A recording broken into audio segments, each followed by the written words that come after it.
Welcome to Around Kitsap. In this program, we go in depth on topics that are important to citizens in Kitsap County. I'd like to introduce to you Will Mitchell. Will is Detention Supervisor and Gang Task Force Coordinator for Kitsap County. Welcome, Will. How are you, Shar? Good, thanks. With Will is Ken Parker. Ken is a juvenile probation officer. Welcome to the program. A few months ago, I heard a presentation with Will and Ned Delmore regarding gangs in our community.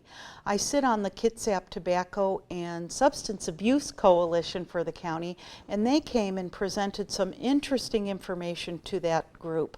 I thought after that it was very important for our community here to hear this information. So Will, we're going to get started with you. First of all, tell us a little bit about your background, how long you've worked with the county, a little bit about your background, especially working with gangs. Okay. I've actually been working with Kitsap County now for a little over 11 years. I started out working for Contractor Services, Juvenile Rehab Administration, working in group homes in the Pierce County area. I worked with that particular service agency for approximately 9 years or so, after which moved over to Kitsap. During that time of working with Contractor Services, I worked with the gangs in the Pierce County area directly for the most part, and in some cases indirectly. Since coming over to Kitsap County, however, just working with the gangs down in the juvenile detention facility. And within the last 2 years or so, I was asked to coordinate the gang task force for the county of Kitsap. And so I guess combined, working with gangs, I've worked with them probably for the last 8-10 years. Wow. So you're almost an expert. Almost. If you could say that. And Ken, how long have you worked with the county, specifically the juvenile department? I've worked with Kitsap County as a juvenile court probation officer for approximately 11 years. Prior to that, I started the alternatives program in Kitsap County, and that specifically was the work crew program along with electronic home monitoring. And so I've worked with kids for the past 12 years. What is a juvenile? What age group? Is it till the maturation age of 18? Is that what is considered juvenile in Kitsap County?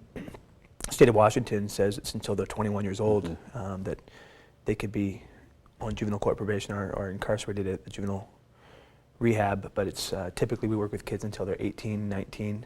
If they're doing well, then we move to get them off of our caseload. If they're continuing to reoffend, then they're in the adult system. Got it. Well, let's get right into it. And first of all, let's talk about the gang task force. And Will, you did mention that it's been about 2 years that the task force has been in operation. Before that, it was active in the 90s, is that correct? That's correct. And then brought back just a couple of years ago. That's correct. It was active in the 90s when we had the big flux of gangs in the area, Kitsap, Pierce, King County areas. And as a result of the gang task force in this particular area, they were able to do some things, intervention, prevention, and suppression that rewarded the county in a way that, you know, gangs, the activity of gangs in the area kind of declined. And so having said that, the task force kind of went away. Recently, with the flux of gangs coming back, the gang activity coming back, there was a decision by our Director Ned Delmore and prosecutor's office to put this committee back together. And so having said that, we have formalized this committee, and it consists of law enforcement, local law enforcement, school administrators, churches, neighboring churches, Boys and Girls Club, the YMCA, are all members of this particular gang task force. What kind of number is the task force consisted of? Is there 20 members, 25? We have, and Ken can correct me if I'm wrong here, but we've had up to, I would say, 30 to 35 members at any given time. But because of you know, other duties within their own agencies, the membership, you know, flux up and down. But we've never gone below 20 members at any given meeting. How often does the task force get together? We get together once a month. We try to meet every third Thursday of the month. at a location to be determined by a member of the task force. What kind of information is shared at the task force? What topics? Is there usually a topic to discuss, or as you chairperson, do you determine what the topics are? I do make the agenda. However, the topics to be discussed kind of like a roundtable discussion. We talk anything from gang awareness, what's going on in the communities, who's seeing what, graffiti, new graffiti that's showing up on property, gang activities in certain specific areas, and what our goal is to intervene and prevent and in some cases suppress that activity. You know, I think in our little hamlet of Kitsap, and we thought we were isolated from all kinds of things, including gangs, and to hear the information that this is becoming a problem, and it is in our community, it is in our schools, I think it's really important that the community knows about this. So let's give us an overview of gangs. What does it mean? I guess the thing that I would want the community to know is that the gangs are in Kitsap County. In some cases, community members, parents are for lack of a better word, ignorant to the fact that there are gangs in Kitsap County. We would like to believe that the gangs are in the inner cities. They've not infiltrated, the suburban and the rural areas. However, the national trends indicate that they are in the suburban and rural areas, and they are in Kitsap County. And so what we see a lot in the Kitsap County areas is that the gangs are migrating in from the inner cities, primarily from the state of California, up the I-5 corridor and into Spokane and Seattle, Tacoma, and then migrating over to Kitsap County. What's the term gang mean? What's the terminology mean? Is there a definition?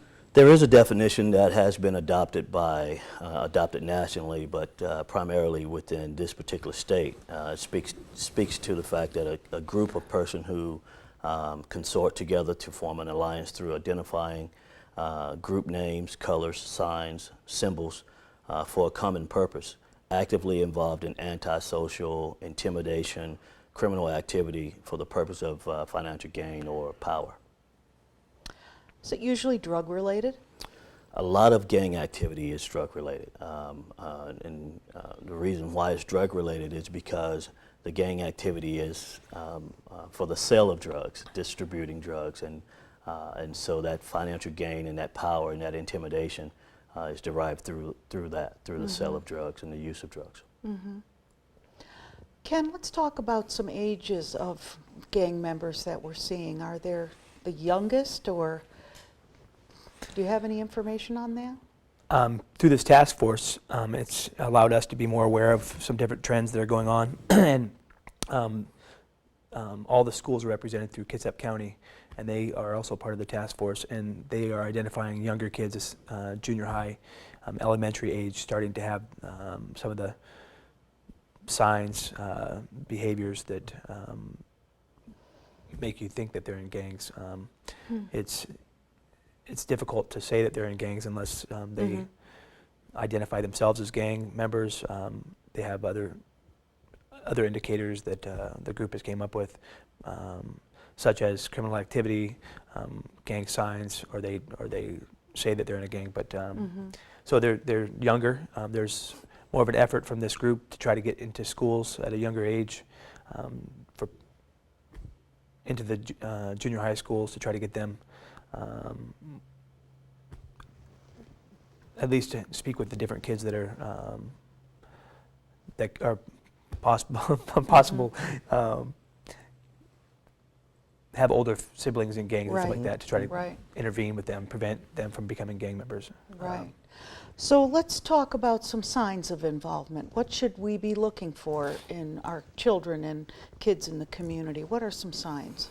There are definite signs of involvement. If you see your child or a member of the community with a specific, wearing a specific type of clothing, or will only wear a specific type of clothing, a specific brand of clothing, where they have the graffiti on their backpacks or doodling on their papers and things of that nature, having money but no real source of employment, having new clothing, and that there's no real source of employment again, hanging out late hours at the night, poor choice of peers or friends, and then just total disrespect for authority, and things of that nature. And so it's just, you have to really pay attention to a number of those things, and not one of those will indicate involvement, but several. The rule of thumb is 3 or more of those indicators would indicate whether or not there's gang involvement or not. How about parents as gang members that have children in schools? That's something that just has occurred to me. Do we see that as an issue in Kitsap? The adult gang member raising children in this community, and the children seeing this gang activity in situations going on in their home? There's definitely a concern regarding parents who have been or still are involved in gangs and raising their own kids. And the kids are modeling what they see at home. Right. And so they're taking a lot of those type of behaviors into the schools, into the communities, and emulating what they see their parents doing. And so because of what their parents are doing, kids are starting to use that as an example and continue that pattern of gang behavior. And so there are examples of that in Kitsap as well as other neighboring counties or cities, and I think that is part of the problem as far as gangs are concerned. I think Ken might have an example of that very thing. Do you? I think that I've had parents that have been involved in gangs that have came up from California. My involvement with the families, they came up here to get away from gangs, and so to see their kids now involved with gangs are concerning to them. And I spoke to them about the task force, spoke to them about what things could be done, just try to get the community to be more involved and aware. But I haven't seen actual, and there are some adults that model the gang behaviors, that they also have children that are involved. But I think that more, along what Will was saying, that's kind of, you see that more elsewhere, I believe. Let's talk a little bit about graffiti and the 4 R's. The R's are read, record, report, and remove. So tell us a little bit more information in depth about that. What I would like the community to take from this regarding graffiti is that do not allow the graffiti to remain on your property. The first thing you want to do is just to, if you can, to read it. Find a way to record it, whether you're using a camcorder or a camera, a digital camera. Find a way to record it and then report it to your local law enforcement, because they can use that to determine what gangs are in the area. Got it. And a lot of times the graffiti is used as a roll call, and so the gang members will leave their monikers or tag names or street names on that property within that graffiti as well. And so that gives law enforcement an idea of which members or who is actually in the area as well. And so again, you want to read it, record it, and report it to law enforcement, and then remove it. So you never want to remove it without doing the first 3. Excellent, excellent. Let's talk about gangs in Kitsap County, and are we seeing a concentration in one community more than another, or is it everywhere? In my opinion, it's everywhere. Just when you think there's a concentration in one area and law enforcement decide to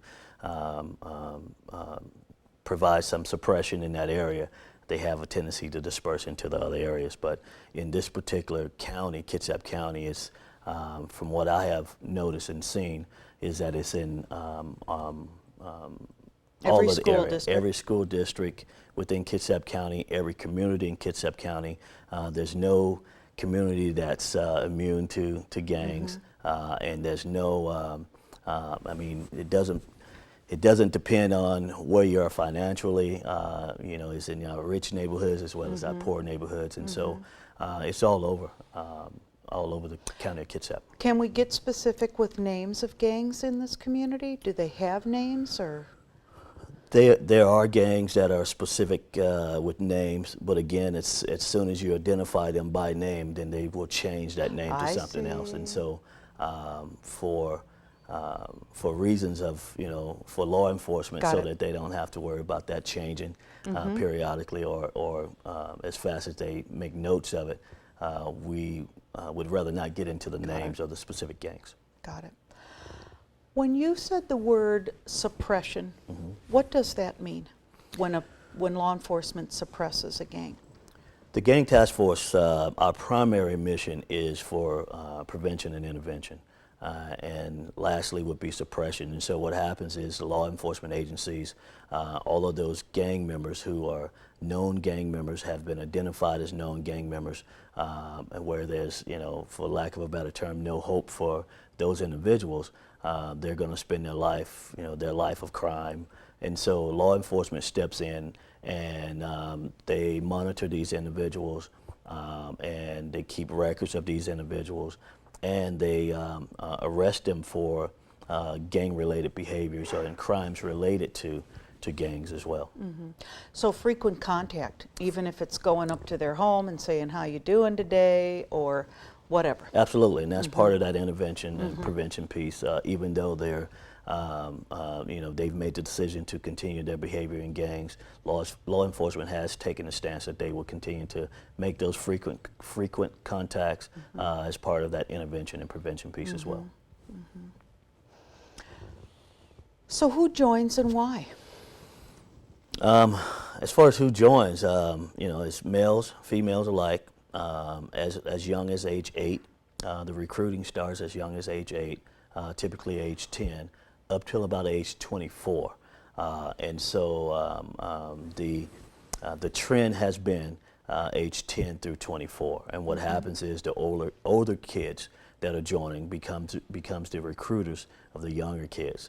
And they join for many reasons: for the fun, for the excitement, a level of intimidation, if they feel unprotected in their community or the neighborhood, so they'll join for protection. If they feel that there's no family structure at home, they will join simply for that family, that need for family. And they will also join for, you know, for the money, for the ride, for the high of being in a risky situation, and a lot of them join just out of pure ignorance, not knowing what gangs are. Right. Absolutely. Right. You talked to the KTAS group about parties that are held. Talk to us a little bit more about that. Typically what you'd see in a neighborhood where there's gang activities is the older gang members that they will have parties for the younger interested adolescents in the community. And what they would do is provide them with drugs and alcohol to entice them into joining these gangs, to show them what they're missing, so to speak, and what they could have, the nice cars, the nice clothing, the so-called bling, the rings and the jewelry. And so typically, again, you see a lot of parties taking place in the communities where they would invite these kids that are underage and shouldn't be drinking and partying in the first place to these parties for that particular reason. So Susie comes home from school and says, Mom, I've been invited to a party this weekend at my new friend's house, and her parents are going to be there. And Susie's mom calls the parents and say, oh yeah, we're having a party and we're going to be here. And it's more important than ever to make sure that you physically put eyes on that house and know those parents, because Susie could be going into a situation like that. Could it be that simple? Absolutely. I have children of my own, and you know, if my daughter asks to go to a friend's house and I don't know those parents, then the answer is no. Or until I, you know, have an opportunity to meet the parents. And so I would highly recommend to all of the parents that have kids to know the parents of their child's friends, and to again frequent those areas where their child's friend live, or even where they hang out, so that you're aware of what's going on and who's in the area. Is there a lot of graffiti in the area? Are there a lot of kids hanging out on the street corners? Things of that nature. Can we talk a little bit about race? And is it all races, white, Asian, African American, Pacific Islanders? Is it everyone? Well, contrary to popular belief, the gang situation has evolved from what was typically known as a street gang, as just kids of minority kids, now where it's kids of all color. And so of all backgrounds, of all financial upbringing, and it's not just one particular race of kids any longer. A lot of what you see as your hybrid gangs are kids that are all kids, all nationalities are joining a specific gang, whereas before you had to be of one particular color or one particular nationality to join a specific gang. Is there documentation or information that there is an Asian gang that is against the African American gang, or a white Caucasian group against an Asian gang, or do we see that still?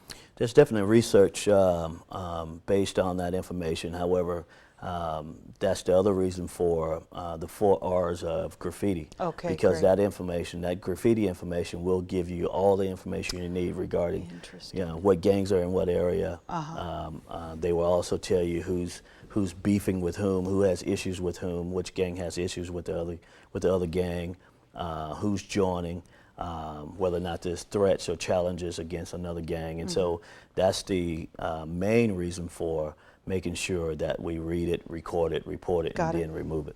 Got it. Ken, what are we seeing in the juvenile department? I'm interested in the female population. Are there females, more and more females joining gangs? What are we seeing in the juvenile department? I can't speak to the female involvement. I think that Will probably would have some information on that, but what we see in the juvenile department in my area, I work in South Kitsap primarily. At one point, things have kind of declined a little bit, but there was problems with kids having items stolen from school, intimidation, where you would have somebody come up and ask to borrow it, an iPod, a cell phone, and then refuse to give it back, and the kids were intimidated that they would not report it as in fear of being beat up. And so it got to one point where I even had a parent come down and say that their house got broken into, and she was afraid to report it, and afraid that her son would be retaliated against for contacting law enforcement. And so they actually moved out of the area in fear of, and that was, so it can be that extreme. What we're doing with the juvenile department is we identify kids' gang involvement through definitions that Will had spoke about. Also just getting to know them. Our caseloads, we build a relationship with the kids and get to know them, and they start to feel comfortable talking with you. You are there to assist them in skill building. The juvenile department has the ART program that teaches skills, and then you kind of work with them. There's also an employee development program that assists kids in trying to get money other ways. The county works with the juvenile department in this program and have had some success. There's a young lady who I think is still employed through Kitsap County Parks, who's now off probation, but she's made a turnaround. There's also some family counseling that we offer, and all of those services are free. So through grant funds. So I think the biggest thing is just building a relationship with the kids. They get to know you, and then they start talking with you. I had one young man who came to me and was telling me that he was making upwards of $600 a week and selling ecstasy, and so how can you compete with it with $600 a week if he was to go out? Along with the gangs comes respect. He has a little bit of power out in the streets, and so then he has money in his pocket. And so how old was this kid, Ken?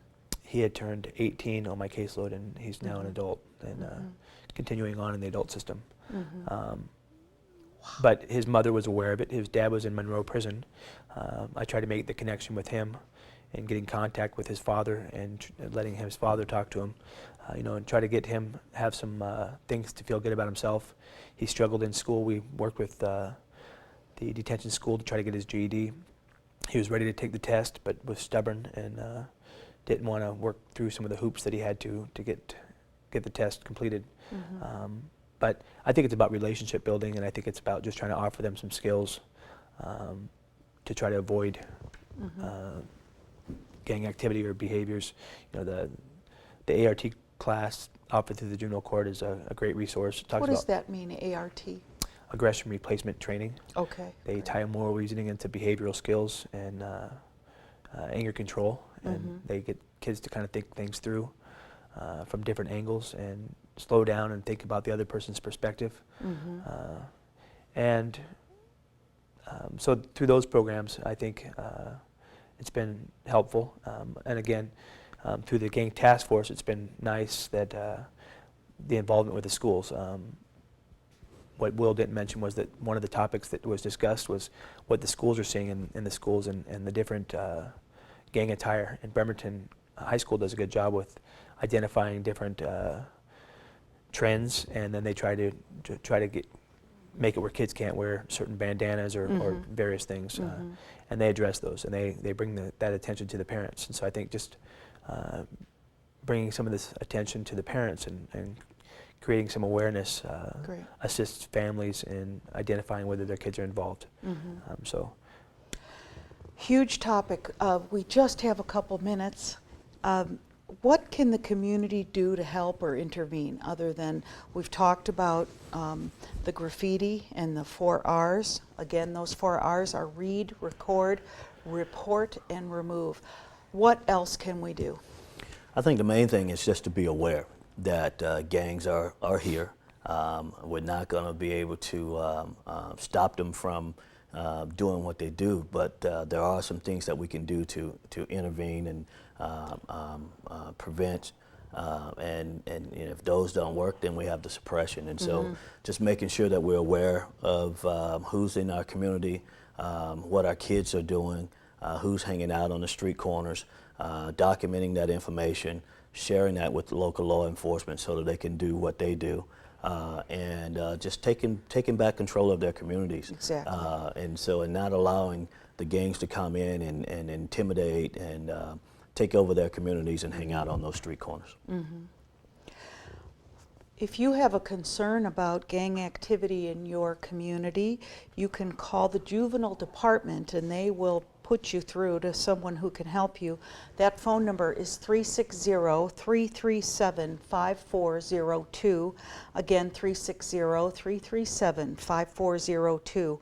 Or you can go to www.kitsapgov.com/juvenile, and there will be some resources for you there. Absolutely. Thank you so much for your work in our community and what you're doing with young people. I know you're making a positive impact. I think we've shared some really good information to our community. I know it's a little bit alarming, but it's important information to have. Thanks again to Will Mitchell. He's Detention Supervisor, Gang Task Coordinator for Kitsap County, and Ken Parker, Juvenile Probation Officer. Thanks for joining us around Kitsap. We'll see you next time.